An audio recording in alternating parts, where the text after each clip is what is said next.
Hello दोस्तों, स्वागत है आज की इस वीडियो में। आज हम बात करने वाले हैं दो चार वाले रैखिक समीकरण युग्म के बारे में, जो क्लास 10 चैप्टर नंबर 3 में हम लोग को पढ़ने को मिलता है। इस वीडियो में हम पूरा फुल चैप्टर कवर करने वाले हैं। तो ये टॉपिक्स हम इस चैप्टर में पढ़ने वाले हैं, जहाँ पे हम परिचय पढ़ेंगे, फिर टिक्स पढ़ेंगे। आगे हम बात करेंगे इसके हल के बारे में, जिसमें हम ग्राफीय विधि, बीजगणितीय विधि से सॉल्व करने वाले हैं क्वेश्चंस को। बीजगणितीय विधि में बात करेंगे विलोपन विधि, प्रतिस्थापन और वर्ग गुणन विधि के बारे में। आगे हम बात करेंगे कुछ ऐसे समीकरण के बारे में जिसको हम दो चर वाले रैखिक में कन्वर्ट कर सकते हैं। फिर हम बात करेंगे सबसे इंपॉर्टेंट टॉपिक के बारे में, जो सहज समीकरणों का अनुप्रयोग है, जिसमें हम कुछ स्टेटमेंट्स को दो चर वाले रैखिक समीकरण युग्म में कन्वर्ट करके फिर उसको सॉल्व कर रहे होंगे। ठीक है, तो इंश्योर करिए कि आप वीडियो को पूरा देख रहे हैं। चलिए वीडियो को शुरू करते हैं।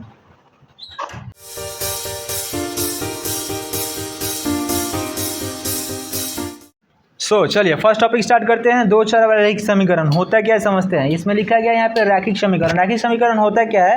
ऐसा समीकरण जिसका पावर एक होता है, यानी घात। जैसे कि अगर मैं यहाँ पे लिखूँ 2x + 3y = 0, तो ये जो समीकरण है वो रैखिक समीकरण है। रैखिक समीकरण क्यों? क्योंकि यहाँ पे जो चर है x और y, दो चर हैं और इसका क्या है, घात पावर यानी कि 1 है। इसकी वजह से हम इसको रैखिक समीकरण बोलते हैं। और दो चर यहाँ पे यानी कि x और y जो दिए गए हैं, इसलिए हम इसको दो चर बोलते हैं।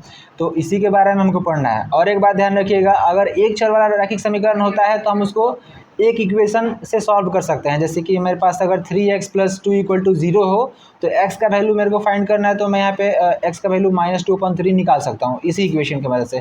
बट मेरे पास अगर दो चर वाला रैखिक समीकरण है तो हमको दो इक्वेशन चाहिए। दो इक्वेशन यानी कि सिर्फ इस इक्वेशन की मदद से x y का वैल्यू मैं नहीं निकाल सकता, मेरे को एक और इक्वेशन चाहिए। तो अगर मैं यहाँ पे x + 3y = 5 लिखूँ, ऐसा, ये फर्स्ट इक्वेशन है, ये सेकंड इक्वेशन। दो इक्वेशन अभी मेरे पास हो गया। इन दोनों का मदद से, मतलब इन दोनों का यूज करके मैं x और y का वैल्यू निकाल सकता हूँ। सिर्फ एक इक्वेशन का यूज करके नहीं निकाल सकता हूँ। ठीक है, तो चलिए, ये बेसिक था, आपको समझ में आया कि दो चर रैखिक समीकरण होता क्या है, और ये थोड़ा सा एक कंसेप्ट था तो आपको समझ में आया। चलिए अब एक और इम्पोर्टेंट कंसेप्ट के बारे में बात करते हैं, जो कि है दो चर रैखिक समीकरण का हल होगा या फिर नहीं होगा, इसके बारे में कैसे पता करेंगे। ठीक है, तो मान के चलिए यहाँ पे जनरल फॉर्म में अगर लिखूँ दो चर वाले रैखिक समीकरण का, जैसे कि होता है a1x + b1y = c1 and a2x + b2y = c2। ठीक है, तो ऐसा अगर जनरल फॉर्म इक्वेशन में है, मुझे पता करना है इन दोनों इक्वेशन का सॉल्यूशन मुझे मिलेगा, हल मुझे मिलेगा या फिर नहीं। तो उसके लिए हम क्या करेंगे, a1/a2 निकालेंगे, फिर b1/b2 निकालेंगे। ठीक है, अगर ये इक्वल नहीं है, जब इक्वल नहीं होगा तो हम क्या कहेंगे कि इस जो इक्वेशन हमारा है उसका हमारा हल होगा और एक हल होगा। ठीक है, एक हल होगा। और अगर इसका हम ग्राफ खींचते हैं, ग्राफ निकाल, मतलब ग्राफ पे हम इसको ड्रॉ करते हैं या फिर ग्राफीय विधि से हल करते हैं, तो जब हम ग्राफ ड्रॉ करेंगे तो हमको क्रॉस करती हुई रेखाएं मिलेंगी। ठीक है, और जिस बिंदु पे क्रॉस करेगा वही होगा हम लोग का x y का वैल्यू। ठीक है, और ऐसा इक्वेशन, मतलब जिसका हल होता है, उसको हम संगत इक्वेशन बोलते हैं, समीकरण बोलते हैं। ठीक है, तो ये ऐसा कंडीशन होगा तो हम उसको संगत बोलेंगे। ठीक है, चलिए एक और कंडीशन होता है, वो क्या होता है, अगर a1/a2 है वो इक्वल टू है b1/b2 के, बट नॉट इक्वल टू है c1/c2 के, तब क्या होगा, तब उसका होगा कोई हल नहीं भाई, कोई हल नहीं। और ऐसा जो समीकरण होता है उसको बोलते हैं हम असंगत। और जब असंगत होगा तो हमको मिलेंगी पार्लर रेखाएं। पार्लर रेखाएं क्यों? क्योंकि भाई ये जब ही कहीं काटेगा ही नहीं तो इसका हल ही नहीं मिलेगा। सिंपल सी बात है। हाँ, चलो नेक्स्ट कंडीशन के बारे में देखते हैं। वो क्या है, a1/a2 अगर हम निकालते हैं, वो अगर इक्वल टू है b1/b2 के, और ये इक्वल है अगर c1/c2 के, देन हम क्या कहेंगे, हम कहेंगे कि हमारे पास अनेक हल है भाई। जो इक्वेशन दिए गए हैं उसका क्या है, अनेक हल है। और जब अनेक हल है भाई, हल है, मैटर ये करता है, जब हल है तो हम उसको बोलेंगे संगत। ठीक है, यहाँ पर भी संगत है, यहाँ पे भी संगत। संगत क्यों है? क्योंकि इसका भी हल है, इसका भी हल है। यहाँ पे अनेक हल है, यहाँ पे एक हल है। ठीक है, और इसमें क्या हमको मिलेगा, इसमें मिलेगा संपाती रेखा। संपाती रेखा क्या होता है, एक के ऊपर एक। ठीक है, मतलब एक पर चढ़ गया, ऐसा बोल सकते हैं आप। ठीक है, दोनों ये लाइन, तो उसको बोलेंगे संपाती।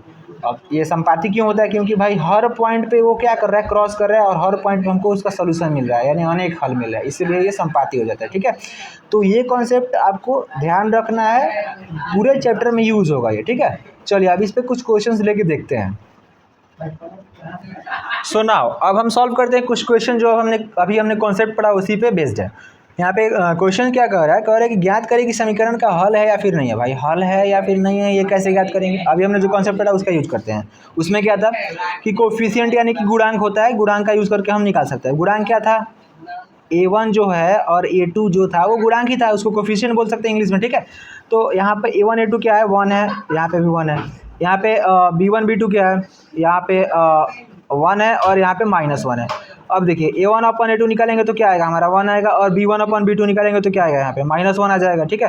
यहाँ पर तो 1 और -1 इक्वल नहीं है, तो लिखेंगे A1 upon A2 is not equal to B1 upon B2, so that मतलब हम कह सकते हैं कि समीकरण का क्या है, हल है। और कैसा हल है भाई, एक हल है। हाँ, और हम जब इसका ग्राफ ड्रॉ करेंगे तो हमको प्रतिच्छेदित यानी कि क्रॉस करती हुई रेखाएं मिलेंगी, ठीक है। चलो नेक्स्ट क्वेश्चन देखते हैं। यहाँ पे 2x + 5y जो भी दिया है यहाँ पे, हम यहाँ पे निकालेंगे इसका कोफिशिएंट। तो वो यहाँ पे हो जाएगा A1 A2 2 4, B1 B2 कितना हो गया यहाँ पे 5 10, और C1 C2 कितना हो गया हम लोग का, C1 C2 हो गया 14 8। अब A1 अपॉन A2 निकालेंगे तो क्या आ रहा है हमारे पास 2/4 जो कि 1/2 हो जाएगा। B1 B2 क्या आ रहा है हमारे पास, वो आ रहा है 5/10, वो हो जाएगा हम लोग को 1/2। और C1 अपॉन C2 क्या आ रहा है यहाँ पे, वो हम लोग का आ रहा है 14/8। तो इसको सॉल्व करेंगे तो 7/4 आ जाएगा, ठीक है। तो यहाँ पर देखिए क्या हो रहा है कि A1 upon A2 equal to B1 upon B2 है, चूँकि 1/2 है, ठीक है, but not equal to C1 upon C2। So हम क्या कहेंगे कि ये जो हम लोग का इक्वेशन है इसका कोई हल नहीं है। लिखेंगे भाई साहब कोई हल नहीं। और जो कोई हल नहीं होगा तो कैसा रेखा मिलेगा हम लोग को, समानांतर पैरेलल रेखाएं मिलेंगे, ठीक है। और जब कोई हल नहीं होता है तो हम उसको असंगत बोलते हैं, ठीक है। और यहाँ पे हम लोग का हल मिल गया था ना, तो इसको हम संगत बोल सकते हैं, ठीक है। यहाँ पे लास्ट क्वेश्चन है, यहाँ पे भी हमको वही मतलब इसका हल है या फिर नहीं पता करना है, तो इसको भी हम वैसे ही करेंगे। A1 अपॉन A2 यहाँ पे डायरेक्ट निकालते हैं। यहाँ पे 2/2 है, 4 है, तो यहाँ पे लिखेंगे 2 4। B1 अपॉन B2 निकाल लेते हैं तो हम लोग को क्या मिलेगा, -1 -2 -2। और C1 अपॉन C2 निकालेंगे तो क्या हो जाएगा 4/8। यहाँ से निकालेंगे तो 1/2 आ जाएगा, यहाँ पे भी 1/2 आ जाएगा, यहाँ पे भी 1/2 आ जाएगा। यहाँ पे क्रॉस करेंगे तो आ जाएगा, ठीक है। अब देखिए तीनों इक्वल हो गए। जब तीनों इक्वल हो गया तो हम क्या बोलते हैं कि हमारे पास अनेक हल है, यानी कि यहाँ पे लिखेंगे A1 upon A2 equal to B1 upon B2 equal to C1 upon C2, ठीक है। जब यहाँ पे तीनों इक्वल हो गया तो हम बोलेंगे इसका अनेक हल है, अनेक हल है, ठीक है। और ऐसे में हमारा इक्वेशन होता है संगत। और जब इसका हम ड्रॉ करते हैं ग्राफ तो हमको मिलता है ऐसा संपाती रेखा, मतलब एक के ऊपर एक रेखा मिलेगा, ठीक है। तो उसको बोलते हैं संपाती। तो ऐसे क्वेश्चन एग्जाम में कभी कभी पूछ ले जाते हैं। चलिए नेक्स्ट टॉपिक की तरफ बढ़ते हैं।